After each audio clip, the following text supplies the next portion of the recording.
तो जय हिंद स्टूडेंट्स, मैं रुचि सिंह परिहार। हम आपके लिए लेके आए हैं 30 डेज़ की, लास्ट 30 डेज़ के लिए स्ट्रेटजी, यानी कि अब आखिरी के जो 30 दिन बचे हैं आपके महासंग्राम के लिए, जो कि है 3 सितंबर को।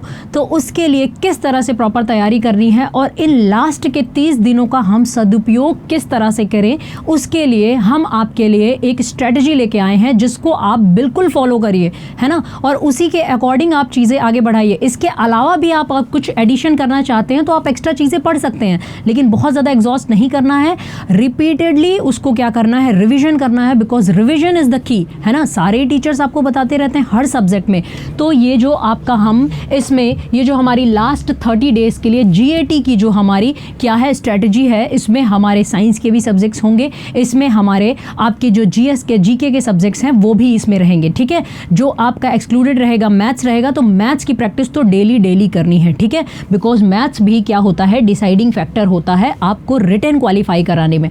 तो चलिए फिर अपनी इस स्ट्रेटजी को हम इसको लेके आगे बढ़ते हैं। तो इसमें देखते हैं कि आखिर हमें फर्स्ट डे से अपनी स्ट्रेटजी को, अपनी प्लान जो हमारी तैयारी है उसको किस तरह से रखना है। तो सबसे पहले हम क्या करेंगे, फिजिक्स पे फोकस करेंगे, है ना। फिजिक्स पे हमारे कौन से कितने सारे क्वेश्चंस आते हैं, तो लगभग अगर हम क्वेश्चंस का ग्रेविटी देखें तो कितने क्वेश्चन होल्ड करता है फिजिक्स, 21 से 25, कभी 25, मतलब कम ज़्यादा ऐसे होते रहते हैं, ठीक है। 50 क्वेश्चन जो आपके साइंस के रहते हैं उसमें ऊपर नीचे आपका होता रहता है। तो फिजिक्स आपका लगभग 25 क्वेश्चंस का आपका ये आंकड़ा रहता है, कभी 21-22 हो जाते हैं, कभी थोड़े से ज़्यादा हो जाते हैं, ठीक है। उसके बाद आता है हमारा केमिस्ट्री। केमिस्ट्री से कितने क्वेश्चन, क्या आपको कई स्टूडेंट्स को ऐसा लगता है कि मैम केमिस्ट्री क्या पूरा स्किप कर दें, तो नहीं, केमिस्ट्री में कई सारे आपके ईजी सेगमेंट्स भी होते हैं और उसमें से हर बार ही क्वेश्चन पूछ लिए जाते हैं। तो उनको किस तरह से पढ़ना है ये हम आपको बताएंगे। और क्वेश्चन कितने होल्ड करता है, 15 से 18 क्वेश्चन आपके केमिस्ट्री में से आते हैं, बहुत ईजी क्वेश्चंस रहते हैं आपके। उसके बाद आता है हमारा बायोलॉजी, यानी जीव विज्ञान। अक्सर साइंस के, मैथ्स के स्टूडेंट्स का बायोलॉजी थोड़ी सी क्या होती है, वीक होती है, लेकिन जो बिल्कुल बायोलॉजी में भी जो हमारे कुछ सेगमेंट्स ऐसे होते हैं, मैम ने भी आपको पढ़ाया है, सर ने भी पढ़ाया है, तो ऐसे में वो सेगमेंट्स बहुत ईजी होते हैं और उनसे अच्छे से मार्क हमारे स्कोर हो जाते हैं। तो 8 से 12 क्वेश्चन इसमें से आते हैं, आराम से हम इसमें एक कंफर्टेबल मार्जिन में स्कोर कर सकते हैं, ठीक है। ये सारी स्ट्रेटजी हम आगे इसमें बढ़ेंगे। फिर आते हैं हम जियोग्राफी में। तो जियोग्राफी से अभी लास्ट ईयर, अभी देखिए लास्ट ईयर क्यों बोले, यही इसी ईयर के हमारे अप्रैल में जो हमारा एग्जाम हुआ था, उस अप्रैल के एग्जाम में आपके जियोग्राफी से आपके 22 क्वेश्चन पूछे गए थे, है ना, 22। और यहाँ पे लगभग आपके जो होते हैं 15 से 18 क्वेश्चन आपके हमेशा ही पूछे जाते हैं। उसके बाद आ जाता है हमारा हिस्ट्री, यानी हिस्ट्री से हमारे कितने क्वेश्चंस पूछे जाते हैं। तो हिस्ट्री हमारा 15 से 17 क्वेश्चन, वही मतलब 50 क्वेश्चंस रहते हैं। 50 क्वेश्चन में आपके ज्योग्राफी भी रहता है, हिस्ट्री भी रहता है, पॉलिटी भी रहता है, उसी में आपका करंट अफेयर भी रहता है, ठीक है। तो जो मैक्सिमम जो प्रोपोर्शन मतलब जो होल्ड करता है वो आपका ज्योग्राफी और हिस्ट्री होल्ड करता है। उसके बाद लगभग 10 क्वेश्चन के आसपास 10 + -2 आपका होता रहता है, ये आपका करंट अफेयर हो जाता है। उसके बाद आपका एक क्वेश्चन इकोनॉमी का रहता है और उसमें से समटाइम्स 1-2 ही क्वेश्चन आपके पॉलिटी के होते हैं, कभी कभी 5 तक आ जाते हैं। अभी इस बार का जो आपका एग्जाम हुआ था उसमें सिर्फ एक क्वेश्चन आपका आया था पॉलिटी से, ठीक है। तो पॉलिटी में 3 से 5 क्वेश्चन इतने आपके पूछते रहते हैं। और करंट, डिफेंस अफेयर और स्टैटिस्टिक्स, इससे 11 से 15 क्वेश्चन। स्टैटिस्टिक्स मतलब कि जो आपका एक तरह से स्थैतिक जो आपका नॉलेज होता है, उसमें स्टैट्स में आपसे क्या पूछ लेते हैं, आपसे कोई भी जैसे तथ्यात्मक जानकारी आपसे चाहिए, है ना, यानी फैक्चुअल नॉलेज आपको कितना है। तो फैक्चुअल नॉलेज भी लास्ट टाइम किस तरह से उसको ब्रशअप करना है उसको हम आपको बताएंगे। तो चलिए अब बिना समय गवाए अपनी स्ट्रेटजी में हम आगे बढ़ते हैं। सबसे पहला जो हमारा सेगमेंट कवर होगा, सबसे पहला सेगमेंट हमारा कौन सा है, फिजिक्स का है। तो फिजिक्स, और हम बात कर रहे हैं डे 1 की। एटलीस्ट 3 आवर्स का टाइम देना है पर डे, यानी पर डे मिनिमम 3 घंटे इस स्ट्रेटजी के हिसाब से आपको GAT के लिए देने हैं, ठीक है। और GAT में हमारा जो पहले दिन हमें करना है यूनिट्स एंड मेजरमेंट, बिकॉज ऐसा तो है नहीं कि आप आज भी पढ़ना शुरू करोगे, आप काफ़ी कुछ अपना पढ़ चुके हैं, अब आपको क्या करना है, बस रिविजन करना है, क्वेश्चंस की प्रैक्टिस करनी है। तो यूनिट एंड मेजरमेंट, उसके बाद motions in a plane, laws of motion, work energy, rotation motion, gravity gravitational, revision of all topics mentioned above, ये सारे जो आपके टॉपिक्स हैं, ठीक है। तो इसमें यूनिट्स एंड मेजरमेंट पहला चैप्टर होता है, बहुत ही ईजी चैप्टर होता है ना। मोशन वगैरह, मोशन भी काफ़ी बढ़िया चैप्टर रहता है, मोशन हो गया, ग्रेविटेशन हो गया। और अगर इनका इंपॉर्टेंस देखें, ये इंटेंस टॉपिक हैं फिजिक्स में, यानी इससे क्वेश्चन आते ही आते हैं। तो अगर ये टॉपिक्स आप कवर कर लेते हैं, इनका आप रिवीजन करते हैं, डे 1 में आपको इनको क्या करना है, प्रॉपर रिवीजन करना है, इनके क्वेश्चन सॉल्व करने हैं। आप कहेंगे मैम इतने सारे चैप्टर्स के लिए 3 घंटे क्या थोड़े कम नहीं है? तो हाँ बिल्कुल, आपके पास 24 घंटे का जो आपका टाइम है, उसमें आप 3 घंटे से इसको, हाँ 3 घंटे आप इसको एक तरह से थ्योरी में देखने में लगाना है, और 1 घंटे 2 घंटे आपको क्या करना है, प्रैक्टिस कर लेना है, ठीक है, इन सारे क्वेश्चंस की, और रिपीटेडली आपको प्रैक्टिस करते हुए जाना है। चले, इसके बाद हम बढ़ते हैं अपने नेक्स्ट, यानी नेक्स्ट डे 2। अब डे 2 पे आते हैं। डे 2 पे हमें क्या करना है, टाइम हमारा वही है। हमारे डे 2 के टॉपिक्स क्या हैं फिजिक्स के? हमारा सॉलिड मैकेनिक्स है, फ्लूइड मैकेनिक्स है, थर्मल प्रॉपर्टीज ऑफ मैटर है, थर्मोडायनेमिक्स है, काइनेटिक है, और आपका रोटेशनल मोशन, ऑप्टिक्स, साउंड है ना। कई बच्चों को ऑप्टिक्स बहुत ज़्यादा क्या लगता है, किसी को टफ भी लगता है, किसी को जिसको समझ में आ जाए तो बहुत ईजी भी होता है, और क्वेश्चंस अच्छे खासे इसमें से गेन होते हैं। तो ये जो टॉपिक हैं, ये जो मोस्ट आने वाले जो आपके फिजिक्स में टॉपिक्स होते हैं, जो मोस्ट इंटेंस टॉपिक्स होते हैं, यहाँ पे उन्हें कवर किया गया है, ठीक है। तो डे 2 में इनको करना है, और फिर एट लास्ट इन सारे टॉपिक्स के जो आपके MCQs हैं, जो PYQs हैं, उनकी आपको प्रैक्टिस करनी है, ठीक है। चले, फिर उसके बाद अब हम बढ़ते हैं अपने डे 3 की ओर। उससे पहले हम देख लेते हैं ये हमारे NDA और NDA के जो हमारे फाउंडेशन कोर्सेज के बारे में ये सारी जानकारी है। जो भी स्टूडेंट इच्छुक हैं यहाँ एडमिशन लेने के लिए, ऑनलाइन ऑफलाइन दोनों ही मोड्स में, उनको नंबर्स पे कॉल करना है। ये आपका फी स्ट्रक्चर दिया गया है, देखिए कितना कम, मतलब यहाँ पे फी स्ट्रक्चर आपके लिए रखा गया है, ठीक है। चलिए, अब हम बढ़ते हैं आगे। अब नेक्स्ट जो है हमारा डे 3, यानी कि तीसरे दिन के लिए। तीसरे दिन के लिए हमें अपने फिजिक्स के टॉपिक्स कौन से लेने हैं? ऑस्किलेशन, वेव्स, है ना, electric charges and fields, current, electricity, moving charges and magnetism, electromagnetic induction, electromagnetic waves, ये सारे जो आपके टॉपिक्स हैं, इन टॉपिक्स से भी क्वेश्चन बहुत ज़्यादा आते हैं, और इन टॉपिक्स के कंटिन्यू क्वेश्चंस हमारे आपके मधुर सर हैं, सर क्वेश्चंस बीच बीच में लाते रहते हैं, मॉडल पेपर्स आपके उसमें डालते रहते हैं, आपको वो भी देखना है, क्योंकि वो बड़े ही अप्रोप्रिएट क्वेश्चंस होते हैं जो सर लेके आते हैं, है ना, अपने एक्सपीरियंस से। तो उसी तरह से आपको यहाँ पे ये सारे ये आपके टॉपिक्स हैं, इनका ये इंपॉर्टेंस है, और आपको इनको डे 3 में कवर करना है, ठीक है। और एट लास्ट क्या करना है, उन क्वेश्चंस की प्रैक्टिस करनी है। चले, अब हम बढ़ते हैं अपने डे 4 की ओर। डे 4 में हमारा क्या रखना है? डे 4 में बहुत अच्छे टॉपिक्स हैं। हमारा सेमीकंडक्टर, ये तो बच्चों को बहुत पसंद आता है, कम्युनिकेशन सिस्टम हो गया, न्यूक्लियर फिजिक्स, है ना, लास्ट ईयर ही न्यूक्लियर, मतलब लास्ट ईयर क्या है, ये अप्रैल के ही एग्जाम में न्यूक्लियर फिजिक्स से क्वेश्चन क्या है, बड़ा ईजी क्वेश्चन पूछा, मतलब सिंपल से ऐसे क्वेश्चन पूछा कि हाइड्रोजन बॉम्ब है, ये किस प्रिंसिपल पे वर्क करता है, मतलब फ्यूजन या फिजन, किस पे, यानी विखंडन या संलयन, किस पे वर्क करता है। तो इस टाइप के आपके क्वेश्चन पूछे जाते हैं, बहुत ज़्यादा टफ क्वेश्चंस नहीं, हाँ कुछ क्वेश्चंस आपके बिल्कुल रहते हैं जो बहुत ज़्यादा टफ रहते हैं, लेकिन कुछ मॉडरेट भी होते हैं, ईजी भी रहते हैं। हमें उनको भी टारगेट, हमें ऐसा करना है कि हमारे मॉडरेट और ईजी वाले क्वेश्चंस तो बिल्कुल गलत ना हो, और ये तब होगा जब आप बहुत ज़्यादा प्रैक्टिस करके गए होंगे, ठीक है, उन क्वेश्चंस को देखें। इसीलिए कहते हैं मॉक टेस्ट बहुत ज़्यादा आपको देनी चाहिए। फिर उसके बाद human I and the colourful world, alternating current, ये सब। अच्छा, इनका जो आपका इंटेंसिटी यहाँ पे दिया है मीडियम, मतलब इसमें से आते हैं, कभी कभी नहीं आते हैं, लेकिन बाकी आपका न्यूक्लियर फिजिक्स हो गया, इसको तो आपको पढ़ ही लेना है ना, बहुत ईजी क्वेश्चंस रहते हैं इसके। इसके बाद हम आते हैं अपने डे 5 पे। डे 5 में हमें क्या है, हमारा केमिस्ट्री शुरू हो जाता है। 4 दिन में हमने फिजिक्स को क्या कर दिया, कंप्लीट कर दिया, यानी उसका रिवीजन कर लिया, ठीक है। बीच बीच में अगले डे 5 में भी आ गए, तो ऐसा नहीं केवल केमिस्ट्री थोड़ा बीच में देख लिया, कोई अगर टॉपिक यानी कि रिकॉल नहीं कर पा रहे हैं, दिमाग से निकल रहा है, उसको देख लेते हैं। लेकिन अब डे 5 में हमें केमिस्ट्री का पूरा रिवीजन करना है। तो केमिस्ट्री में हमें कौन कौन से टॉपिक्स लेने हैं? सबसे पहले मैटर इन आवर सराउंडिंग्स, ठीक है, is matter around us pure, ठीक है, ये आपका IMAP, ठीक है।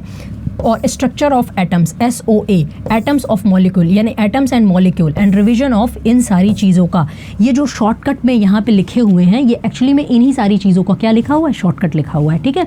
तो इन सब का हमें क्या करना है, रिवीजन करना है। केमिस्ट्री देखो बहुत ज़्यादा अगर अच्छे से आपने पढ़ ली तो बहुत ज़्यादा टफ नहीं है, ठीक है, अच्छा खासा। तो और इससे क्या है, इंटेंस टॉपिक है ये, मतलब इससे अच्छे खासे क्वेश्चंस हमारे पूछे जाते हैं, मतलब टॉपिक की ग्रेविटी क्या है, मतलब स्ट्रॉन्ग है। चलिए अब आते हैं अपने नेक्स्ट पे। नेक्स्ट में हमारा क्या है, डे 6 में, डे 6 में हमें करना है केमिकल रिएक्शंस एंड इक्वेशन, यानी जो हमारी केमिकल इक्वेशंस होती हैं उनको हमें अच्छे से तैयार करना है। हमारी जो रेडॉक्स रिएक्शंस होती हैं, रिडक्शन होता है, मतलब ऑक्सीकरण, ऑक्सीडेशन होता है, अपचयन यानी रिडक्शन होता है, उनको हमें बहुत अच्छे से पढ़ना है। एसिड, बेसिस एंड सॉल्ट्स, है ना, ये तो बहुत अच्छा चैप्टर होता है ना।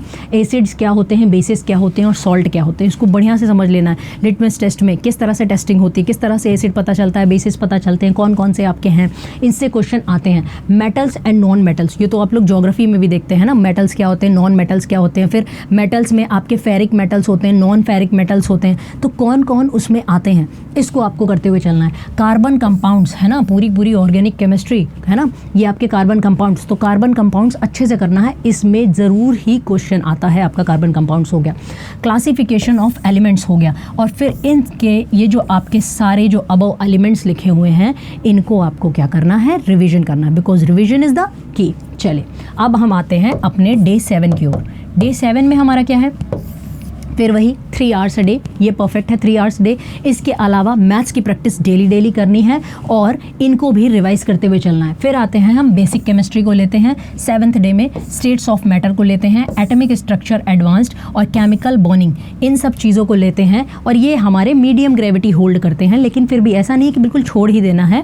हाँ, अभी अगर आप जो आपके पास जितना आपके पास टाइम है उसको अभी अगस्त में 15 अगस्त से पहले इनको रिवाइज कर सकते हैं, देख सकते हैं। उसके बाद तो बहुत ज़्यादा जो आपके इंटेंस टॉपिक्स होंगे उन्हीं को मल्टीपल टाइम्स आप क्या करेंगे, रिवाइज करेंगे, उनके क्वेश्चन सॉल्व करेंगे। चलिए फिर आते हैं हम डे 8 की ओर। डे 8 में अब हमारा क्या बचता है, थर्मोडाइनमिक्स बचता है, सॉल्यूशन बचता है, इक्विलिब्रियम जो हमारा सामंजस्य जो पूरा बनता है, रेडॉक्स रिएक्शंस, इलेक्ट्रोकेमिस्ट्री बचती है, और जो हमारा केमिकल काइनेटिक्स, और इन सारी चीज़ों का हमें क्या करना है, रिविजन करना है। बहुत ज़्यादा ये ग्रेविटी होल्ड नहीं करता, बहुत जल्दी ये आपका कंप्लीट हो जाएगा, ठीक है। तो इसको हमें डे 8 पे कंप्लीट करना है, और डे 8 पे जब ये इस तरह के आपके मीडियम और लीस्ट कंसर्न आपके अगर चैप्टर्स आते हैं तो उसमें अभी तक जो पूरा पुराना पढ़ा है आपने 8 दिन तक पूरा जो पढ़ लिया है उसको रिवाइज कर लेना है।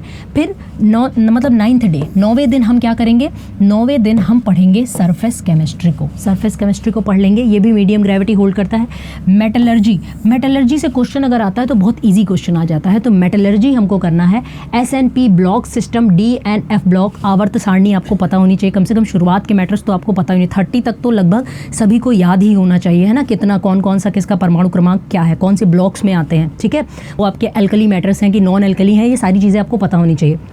देन आफ्टर कोऑर्डिनेशन कंपाउंड्स, है ना, कोऑर्डिनेशन कंपाउंड्स, ये भी लीस्ट कंसर्न चैप्टर है, लेकिन फिर भी देख लेना है, ठीक है, ओवरव्यू उसका ले लेना है। कभी कभी ऐसा होता है ना एग्जाम में, हमारे पास क्या होता है, हमें भले हमने उसको पढ़ा ना हो, उस क्वेश्चन को ना पढ़ा हो, हमें वो क्वेश्चन आ नहीं रहा, लेकिन समटाइम्स उसमें ऑप्शंस ऐसे रहते हैं कि एलिमिनेशन मेथड से हम उसको सॉल्व कर देते हैं। तो एलिमिनेशन मेथड भी ऐसा थोड़ी ना करना कि हमें तुक्का लगाना है, अक्कड़ बक्कड़ करेंगे वहाँ पर बैठ के, तो हमें वहाँ पर क्या करना है, एजुकेटेड गेस लगाना है, ठीक है। और एजुकेटेड गेस तब आएगा जब हमने वो चीज़ पढ़ी हुई होगी। चलिए देन आफ्टर आ जाते हैं अपने डे 10 की ओर, है ना। उससे पहले हम देख लेते हैं हमारी MKC पब्लिकेशन की जो बुक्स हैं, सारे ही सब्जेक्ट्स की जो बुक्स हैं, आने वाले एग्जाम की तैयारी के लिए जो भी स्टूडेंट्स तैयारी कर रहे हैं, इसके बाद उन्हें अप्रैल का एग्जाम देना है, CAP किसी भी डिफेंस के किसी भी एग्जाम की तैयारी करनी है, हर बुक यहाँ पे आपको उपलब्ध है। चलिए अब हम आ जाते हैं अपने नेक्स्ट टॉपिक पे, यानी नेक्स्ट डे पे आ जाते हैं, 10वें दिन। 10वें दिन हमारा क्या है, 10वें दिन हमारा है बेसिक ऑर्गेनिक केमिस्ट्री,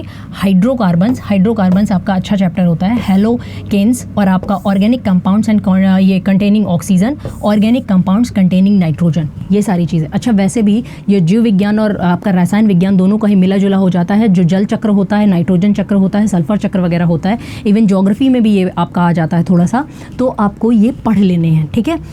चलिए फिर हम आते हैं डे 11 की ओर। डे 11 में हमारा क्या बचता है, अब केमिस्ट्री के जो हमारे बचे हुए चैप्टर्स बचे हैं, जैसे कि पॉलीमर्स, बहुलक जो हमारे होते हैं, biomolecules, environmental chemistry. Environmental chemistry से अच्छे खासे क्वेश्चंस आते हैं। आजकल करंट अफेयर में भी इन्वायरमेंट से जुड़ी बहुत सारी चीज़ें होती हैं ना। प्रधानमंत्री मोदी हर जगह जाते हैं तो वहाँ पे क्या बोलते हैं कि मतलब हमें पर्यावरण को बचाना है। कार्बन इंटेंसिटी जो हमारी है, कार्बन का जो हम बहुत ज़्यादा उत्सर्जन कर रहे हैं, कार्बन एमिशन कर रहे हैं, उसको क्या करना है, कम करना है। केमिस्ट्री इन एवरीडे लाइफ, है ना। फिर उसके बाद मिसलिनियस। मिसलिनियस में ये जो सब हमने अभी तक पढ़ा है, इसकी सबकी हमें क्या करनी है, प्रैक्टिस करनी है और रिवीजन करना है। चलिए इसके बाद हम आते हैं अपने 12वें दिन पे। 12वें दिन पे यहाँ पे जीएटी का हमारा बायोलॉजी वाला सेक्शन हमारा शुरू हो जाता है। तो सबसे पहले बायोलॉजी में बायोलॉजिकल क्लासिफिकेशन, देखिए मैंने शुरुआत में ही कहा कि मैथ्स के स्टूडेंट हैं, बायोलॉजी में थोड़ा सा मन कम लगता है ना, बायोलॉजी इतनी जल्दी से समझ में भी नहीं आती, लेकिन बायोलॉजी अगर आपने ध्यान से पढ़ा तो ईजी भी बहुत होती है। बायोलॉजी के कुछ क्वेश्चन बहुत ज़्यादा टफ नहीं होते, हाँ 2-4 अगर टफ होंगे तो अगर उनको आप छोड़ भी देते हैं तो बाकी के क्वेश्चन अटैम्प्ट करते हैं तो भी आपका जो कट ऑफ क्लियर करने में है वो काफ़ी योगदान प्ले करता है। तो आते हैं बायोलॉजिकल क्लासिफिकेशन में। प्लांट किंगडम सबसे पहले देख लेना है, एनिमल किंगडम देख लेना है ना। प्लांट किंगडम, एनिमल किंगडम, किस तरह से उसका क्या किया गया है, वर्गीकरण किया गया है। फिर एनाटॉमी ऑफ फ्लावरिंग प्लांट्स, काफ़ी मतलब एक तरह से इंपॉर्टेंट प्लांट ये भी टॉपिक ये भी हो जाता है, फ्लावरिंग प्लांट्स की एनाटॉमी को समझना। Then after transport and nutrition in plants, यानी कि प्लांट्स में, पौधों में जो आपका जाइलम और फ्लोएम आप लोग पढ़ते हो ना, तो किस तरह से ये पता होना चाहिए कि कौन मतलब कि आपका जो भोज्य पदार्थ है वो जड़ों तक ले आ रहा है, कौन आपका जड़ों से पानी को ऊपर तक ले जा रहा है। तो ये transport and nutrition in plants, इसको आपको अच्छे से पढ़ना है। रेस्पिरेशन इन प्लांट्स, यानी प्लांट्स भी रेस्पिरेशन होता है। रिप्रोडक्शन इन प्लांट्स और बायोमोलिक्यूल्स, इसको हमें कवर करना है। और उसके बाद cell cycle and cell division, cell का आविष्कारक कौन था, मतलब पूरा सेल के बारे में सारा कुछ है ना। सेल में कितनी सारी चीज़ें आती हैं, माइटोकॉन्ड्रिया क्या होता है, आपका राइबोसोम्स क्या होते हैं, लाइसोसोम्स क्या होते हैं, ये सारी चीज़ें। इसमें समटाइम्स ऐसे ही पूछ ले देते हैं कि सेल का सुसाइडल बैग किसको कहते हैं, है ना। तो ये चीज़ें आपको पता होनी चाहिए। बहुत ईजी होता है, ऐसा नहीं है कि बहुत ज़्यादा टफ होता है, थोड़ा सा ध्यान देने की ज़रूरत है। चलिए इसके बाद आते हैं डे 13 एंड 14। 13 और 14 यानी 13वें और 14वें दिन में हमें क्या करना है बायोलॉजी में। Human digestive system, human digestive system तो मुझे ऐसा लगता है कि जो तैयारी नहीं भी कर रहे हैं उनको भी पता होना चाहिए, है ना। हमें हमारा बॉडी है तो अपनी बॉडी के बारे में पता होना चाहिए ना, क्या खाना है क्या नहीं खाना, what to do what not to do. तो इसमें ह्यूमन सर्कुलेटरी सिस्टम जो आपका है, डाइजेस्टिव सिस्टम पाचन तंत्र जो हमारा सर्कुलेटरी सिस्टम है, human excretory system, human muscular system muscles का जो पूरा जाल है, ह्यूमन नर्वस सिस्टम ब्रेन वगैरह सब आ जाएगा इसमें, human hormones and integration, human hormones and integration, human reproductive system, the genes and inheritance, diseases, कौन सी बीमारी आपकी बैक्टीरिया से होती है, कौन सी वायरस से होती है, ये क्वेश्चन भी पूछे जाते हैं। फिर microbes in human welfare and ecosystem dynamics, ये सारे आपके टॉपिक्स काफ़ी इंपॉर्टेंट हो जाते हैं। और उसके बाद बायोडाइवर्सिटी एंड इन्वायरमेंट, यानी कि जैव विविधता और पर्यावरण। इवन ज्योग्राफी में भी जैव विविधता और पर्यावरण से क्वेश्चन आ जाते हैं, तो ये एक तरह से मिला जुला टॉपिक हो गया है ना, लेकिन इसमें थोड़ा सा साइंस बेस्ड हो जाएगा, ठीक है, उसमें थोड़ा सा आपका एक तरह से जीके बेस्ड हो जाएगा। चलिए तो यहाँ पे हमारा कंप्लीट हो जाएगा क्या, यहाँ पे हमारा बायोलॉजी कंप्लीट। और ये देखिए इंटेंसिटी आप इसकी देख रहे हैं, मतलब इसमें से क्वेश्चन आते ही आते हैं। तो ये टॉपिक तो बिल्कुल हमें नहीं छोड़ने बायो में, है ना। और मैम ने भी, अनुपमा मैम ने बहुत अच्छे से इन सब सारी चीज़ों को कवर किया है। तो आपको बिल्कुल नोट्स पे स्टिक करना है। और जो क्वेश्चंस आपको हमारे चैनल पे आपको PYQs प्रोवाइड किए जाते हैं, वो PYQs आपको देखने हैं। क्वेश्चंस की प्रैक्टिस सारी टीचर्स मॉडल पेपर लेके आ रहे हैं, वो आपको देखना है। एटलीस्ट अगर आप लाइव नहीं देख पाते हो तो वीडियो को बाद में मल्टीपल 2 की स्पीड में, मतलब जैसे भी आपको देखना, कम समय में आप उसमें देख सकते हैं। तो आप उसको क्या करें, देखें ज़रूर। क्वेश्चंस की जितनी ज़्यादा क्वेश्चंस देखोगे, जितने ज़्यादा क्वेश्चन, उसमें ये पता चलेगा अच्छा ये क्वेश्चन इस तरीके से भी पूछा जाता है, तो उसकी वैसे ही तैयारी होगी। चलिए अब आ जाते हैं अपने जीके के सेक्शन में। 3 घंटे इसको भी देने हैं। काफ़ी मैथ्स के आपके स्टूडेंट्स होते हैं जो कहते हैं मैम सब कुछ तो हो जाता है, हमारा जीके नहीं संभल रहा है ना, जीके में हम कुछ नहीं कर पा रहे, जीके में हमारा कैसे बेड़ा पार लगेगा। तो भाई जीके इतना ज़्यादा कोई आपका टफ नहीं होता। ज्योग्राफी, हिस्ट्री, पॉलिटी, है ना। हिस्ट्री पॉलिटी तो समझ सकते हैं, हिस्ट्री में बहुत सारे तथ्य याद करने होते हैं, लेकिन ज्योग्राफी तो एक तरह की साइंस ही है ना। तो ज्योग्राफी में सबसे पहला हमारा latitude, longitude, time zone and physical feature. Time zone में इंटरनेशनल डेट लाइन याद कर लेना, हर साल ही एक क्वेश्चन फिक्स है, मतलब इससे तो आना ही आना है, इंटेंस टॉपिक है। इंपॉर्टेंट जो जल संधियाँ हैं, स्ट्रेट्स हैं, है ना, उनको आपको पता होना चाहिए। इंटरनेशनल बाउंड्री, और ये वो जल संधियाँ होती हैं जो आजकल न्यूज़ में बनी हुई हैं, यानी जो करंट अफेयर में न्यूज़ में बना है उसके बारे में ये आपका क्या होता है, इसमें आपके क्वेश्चंस आते हैं। देन आफ्टर हम आगे बढ़ जाते हैं The physical features study the Himalaya, the Great Gangetic Plants, the Peninsular Plateau, Desert and Island। यानी भारत का भौतिक जो आकृतियाँ हैं उनका अध्ययन। अब हिमालय पढ़ना है, ग्रेट गैंगेटिक प्लांट्स पढ़ना है, पेनिनसुलर प्लेट्यू पढ़ना है, डेजर्ट आइलैंड है ना, इसका तो मेरा ही एक वीडियो पढ़ा है, उसमें हमने सारा पूरा एकदम अच्छे से इसको कवर कराया है। JN सर ने बहुत अच्छे से इसको कवर कराया है ना। तो अभी अगर आपके पास वीडियोस देखने का इतना टाइम नहीं बचता तो एटलीस्ट PYQs करो जो सर करा रहे हैं या फिर हम खुद करा रहे हैं, तो वो क्वेश्चंस आपको करने हैं, ठीक है।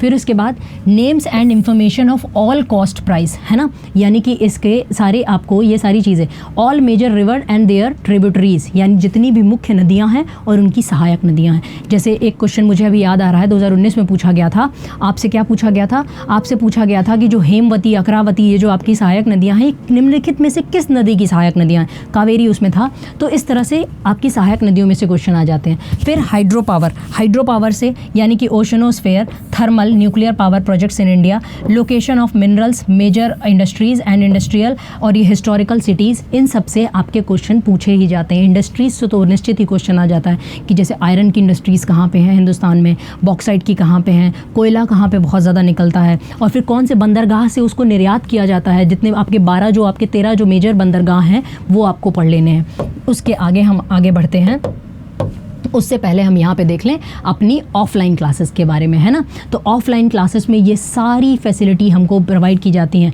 पढ़ाई तो होती है, साथ में हमें फिज़िकल ट्रेनिंग की भी सुविधा यहाँ पे क्या होती है, प्रोवाइड की जाती है। हॉस्टल फैसिलिटी भी हमारी क्या है यहाँ पे अवेलेबल है। इवन आपको मेडिकल चेकअप कराना होता है तो उसका मेजर कल्सी का हेल्थ केयर हमारा जो हॉस्पिटल है वो भी यहाँ पर अवेलेबल है, ठीक है। चलिए अब हम आगे बढ़ जाते हैं। जो ये नंबर्स वहाँ पर आपके साइड में नंबर्स दिए हुए हैं, इन पर आप संपर्क कर सकते हैं। चलिए इसका चाहे तो स्क्रीनशॉट ले लें। अब हम बढ़ जाते हैं आगे। अब आते हैं अपने 16वें दिन पे, है ना। 16वें दिन की यात्रा तक हम पहुंच गए। अब 16वें दिन में हमें क्या करना है, types of agriculture practices, green revolution, है ना। उसके बाद factors causing pollution, global warming and related, list all major national parks in India. ये तथ्यात्मक डेटा है कि भारत में जो मुख्य राष्ट्रीय पार्क हैं, है ना, वाइल्ड लाइफ में आपने पढ़ा होगा राष्ट्रीय पार्क जो आपका होता है। उसके बाद biodiversity hotspot our country, UNESCO world heritage site, UNESCO की, ये तो करंट अफेयर से भी रिलेटेड हो गया, कोई नई साइट जुड़ी है तो उससे क्वेश्चन पूछ लेंगे। Major environmental and industrial summit and event, इसमें जैसे कॉप की समिट की बैठक होती रहती है, जैसे अभी आपका क्या होना है, कॉप आपका 28 है ना। तो ये सारी चीज़ें कहाँ पे होना है, ये सारी चीज़ें आपसे, जैसे कॉप 27 आपकी इजिप्ट में हुई थी, 28 आपकी कहाँ होनी है, UAE में होनी है।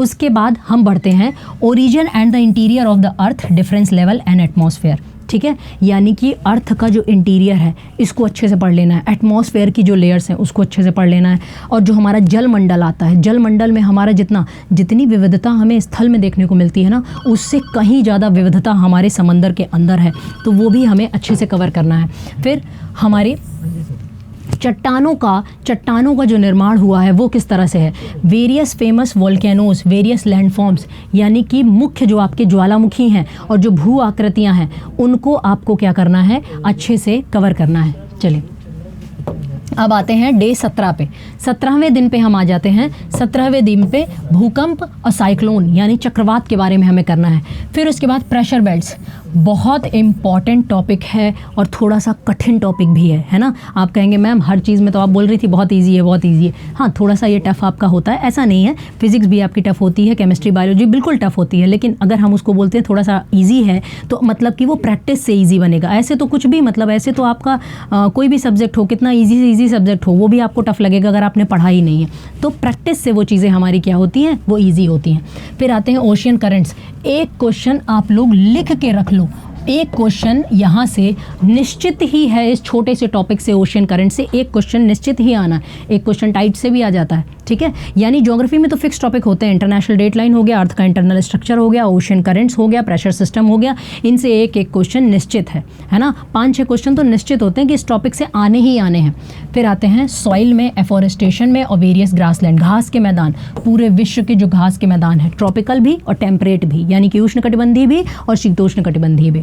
हमारे विश्व में जो नेचुरल वेजिटेशन, जो आपका क्या पाया जाता है, जो वनस्पतियाँ पाई जाती हैं, और विश्व में जो पाई जाती हैं और भारत में जो पाई जाती हैं। आपकी नवीकरणीय और अनवीकरणीय संसाधन यानी renewable and non renewable resources, major biomes of the world, है ना, जो आपके हैं, वेरियस ट्राइब्स, माइग्रेशन, सेटलमेंट। इससे बहुत ज़्यादा मतलब आपका क्वेश्चन इतना नहीं आता, कोई अगर ट्राइब्स अनलेस की न्यूज़ में ना बनी हो, अदरवाइज इससे इतना ज़्यादा क्वेश्चन नहीं आते। Towns, mega cities and projects, ये आपको 17वें दिन में कंप्लीट कर लेने हैं। फिर उसके बाद हम आते हैं अब अपने नेक्स्ट टॉपिक पे, जो कि 18वें दिन में हमारा शुरू होता है इतिहास यानी हिस्ट्री। हिस्ट्री में हमारा क्या आएगा? Ancient history, Indus valley civilisation, Vedic society, Mauryan empire, Sangam literature, indigenous dynasties, Gupta period, dynasty of medieval north India, dynasties of medieval south India.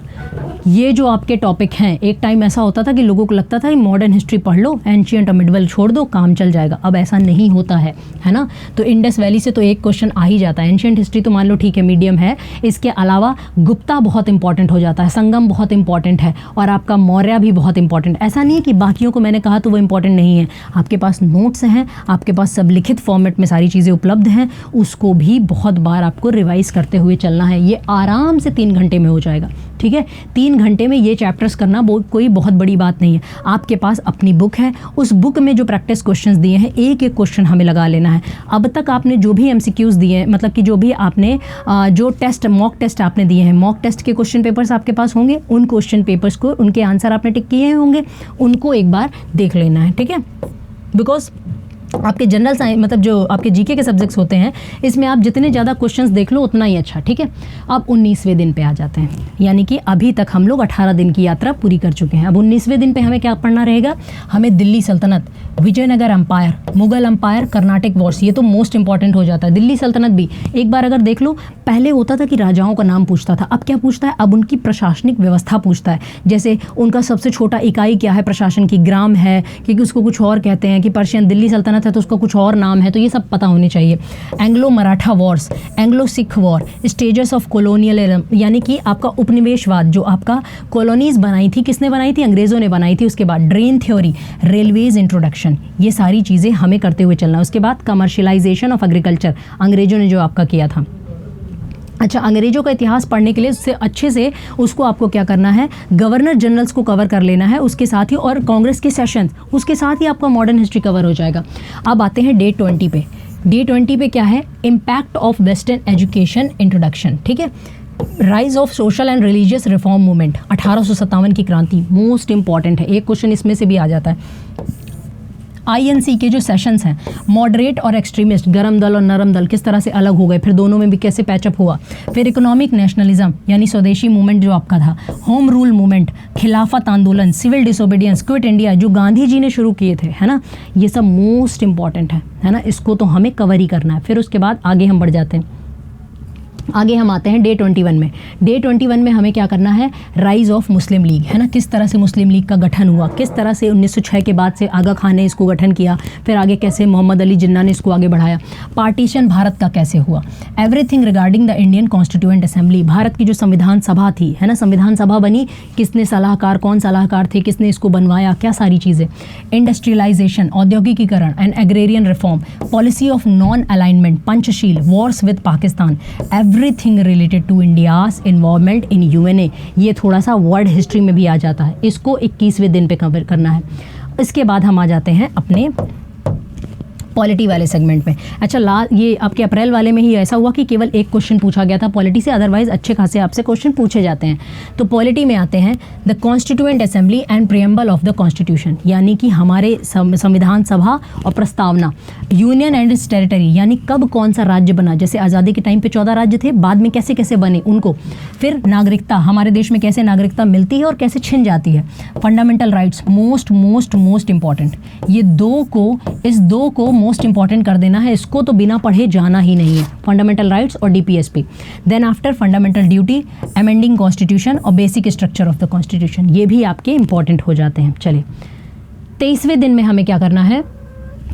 23वें दिन में हमें ओवरव्यू लेना है पार्लियामेंट, संसद का, न्यायपालिका, जुडिशरी का, राज्य की गवर्नमेंट का, यूटी का और स्पेशल एरिया का, इमरजेंसी जो आपातकालीन प्रावधान है हमारे देश में उनका सबका आपका क्या करना है, आपातकालीन जो प्रावधान है उनका भी ओवरव्यू लेना है।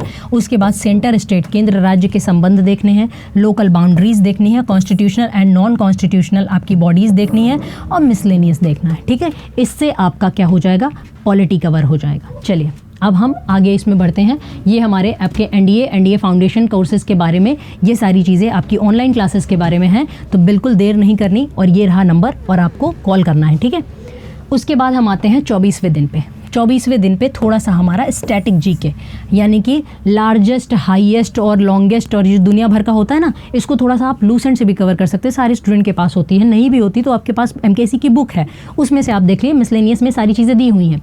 इंडियन स्पेस जर्नी किस तरह से आपका मतलब कि इसरो की स्थापना हुई, सारी चीज़ें, important art forms and culture, फिर उसके बाद नेशनल इंस्टीट्यूशन जो भी हमारे राष्ट्रीय महत्व के संस्थान हैं वो सब हमें पता होने चाहिए, जैसे कि लेदर इंस्टीट्यूट कहाँ है, पोटैटो रिसर्च इंस्टीट्यूट कहाँ है, राइस रिसर्च इंस्टीट्यूट कहाँ है, ये सब कुछ। ठीक है, important national days of recognition, अक्सर करंट अफेयर में सारी ही चीज़ें पढ़ाते रहते हैं कि इस दिन ये दिवस हुआ था, इसके बाद इस दिन ये दिवस हुआ था, जैसे अभी 26 ये आपका कारगिल दिवस हुआ, फिर उसके बाद 29 जुलाई को आपका क्या हुआ, टाइगर्स डे हुआ है ना, और फिर उसके बाद आपका जो 28 जुलाई था उस दिन हेपेटाइटिस डे था। तो ये सारे डेज़ आपको पता होने चाहिए। आपके एग्ज़ाम के एटलीस्ट 4 महीना पहले, 5 महीना पहले जो डेज़ हुए हैं उनको तो याद ही रखना है। ठीक है, चलिए इसके बाद हम आ जाते हैं डे 25 में। डे 25 में पूरी दुनिया का इंटरनेशनल बाउंड्रीज यानी दुनिया में हाईएस्ट, लॉन्गेस्ट, लार्जेस्ट क्या है, important cities and strategic location जो है उनको, इंटरनेशनल डेज़ के बारे में, इंटरनेशनल ऑर्गेनाइजेशन और उनके हेडक्वार्टर कहाँ पे हैं, जैसे नहीं फूड एंड एग्रीकल्चर ऑर्गेनाइजेशन, इसका हेडक्वार्टर कहाँ है, भारत रत्न, नोबेल प्राइज़ अगर अभी रिसेंट में किसी को मिला, और मोस्ट इंपॉर्टेंट आप डिफेंस की तैयारी कर रहे हैं तो गैलेंट्री अवार्ड्स, जो वीर पुरस्कार, जो वीरता के पुरस्कार दिए जाते हैं वो किस क्षेत्र में किसको दिए जाते हैं, वो सारी चीज़ें आपको पता होनी चाहिए, है ना, कि युद्ध काल में कौन से पुरस्कार दिए जाते हैं, पीस टाइम पे कौन से दिए जाते हैं, मरणोपरांत कौन से दिए जाते हैं, ये सारी चीज़ें आपको पता होनी चाहिए। 26वें दिन पे आते हैं। 26वें दिन पे मूवीज़, ये करंट अफेयर से थोड़ा सा ये डायनेमिक आपका टॉपिक हो गया, ओलंपिक, फेमस बुक्स और famous news agency, Commonwealth game, Asian game, है ना, ये खेल से रिलेटेड, ये पूरा आपका एक तरह से करंट अफेयर वाला ये पूरा सेगमेंट हो जाता है। ठीक है, और करंट अफेयर में एक चीज़ बहुत ज़्यादा इंपॉर्टेंट हो जाती है और वो क्या है, वो है बायलैटरल एक्सरसाइज, यानी दो लोगों के बीच में जो अभ्यास होते हैं, या फिर मल्टीलेटरल एक्सरसाइज, बहुपक्षीय जो आपके अभ्यास होते हैं, वो सब आपको पता होने चाहिए। ठीक है, फिर उसके बाद हम आते हैं डिफेंस के जीके में, यानी डे 27। अब डे 27 में सर्विसेज में रैंक का स्ट्रक्चर पता होना चाहिए। अब जिस चीज़ की तैयारी कर रहे हैं एटलीस्ट रैंक तो पता होनी चाहिए ना, कि सबसे पहले क्या बनेंगे, उसके बाद क्या बनेंगे, जनरल तक जाएंगे तो कब जाएंगे, है ना, ये सारी चीज़ें, आर्मी हो गया, एयरफोर्स हो गया, नेवी हो गया, सबका पता होना चाहिए। नेवी की कमांड्स, है ना, 3 कमांड है ना नेवी की, टोटल 17 कमांड है, 7 एयरफोर्स की, 7 आर्मी की और 3 नेवी की। Commands of the Indian army, commands of the Indian air force, military institution and establishment, इनके बारे में पता होना चाहिए। इवन पता है आजकल एक थिएटर कमांड भी आता है, ज्वाइंट कमांड जिसको कहते हैं, ठीक है, उसके बारे में भी देख लेना है। ये थोड़ा सा डायनेमिक टॉपिक हो जाता है, करंट अफेयर से भी रिलेटेड है। इंडियन एयरफोर्स के जो आपके एयरक्राफ्ट हैं, कैसा मतलब किस तरह के एयरक्राफ्ट होते हैं, राफेल है तो कहाँ से आया है, मिराज है तो कहाँ से, सुखोई है तो कहाँ से, मिलिट्री की जो डील्स होती हैं, various regiments of Indian army और various famous squadrons of Indian air force. इसके बाद लास्ट बचता है इंडियन नेवल वॉरशिप डिटेल्स, ये जो आपके जहाज़ वगैरह होते हैं इनकी डिटेल्स आपको पता होनी चाहिए। ये हमारा 27 दिन का पूरा हो गया। अब आप कहेंगे मैम आपने तो कहा था 30 डेज़ के लिए, तो बाकी के 3 दिन आप क्या करेंगे, बाकी के 3 दिन आप प्रीवियस ईयर क्वेश्चंस या MCQs, जितने ज़्यादा मॉक टेस्ट आप सॉल्व कर सकें उतना अच्छा, बिकॉज जितने ज़्यादा तरीके से, उतने ज़्यादा जितने आप प्रैक्टिस करेंगे उससे आपको पता चलेगा कि इतने ही तरीके से सवाल पूछा जा सकता है। तो इस तरह से ये हमें अपनी तैयारी को क्या करना है, पूरा करना है, और फिर उसके बाद हमें हमारा रिटन क्वालिफाई करके हमें SSB इंटरव्यू की प्रिपरेशन करनी है। और फिर उसके बाद ये तो रिटन होने के बाद फिर हमारी आखिरी लड़ाई होती है वो हमारी SSB के लिए होती है। तो बिल्कुल ऑल द बेस्ट सभी को, इसी तैयारी को इसी तरह से आपको आगे बढ़ना है और 3 सितंबर वाले एग्ज़ाम में बिल्कुल जी जान लगा देनी है, बहुत अच्छे से पेपर करना है, बहुत ज़्यादा यहाँ पे बर्डन मत रखना। अगर आपने ईमानदारी से तैयारी की है तो बिल्कुल आपका सिलेक्शन होगा और आप SSB आप देंगे। ठीक है, तो इसी के साथ हम अपने वीडियो को यहीं पे समाप्त करते हैं। जय हिंद, जय भारत।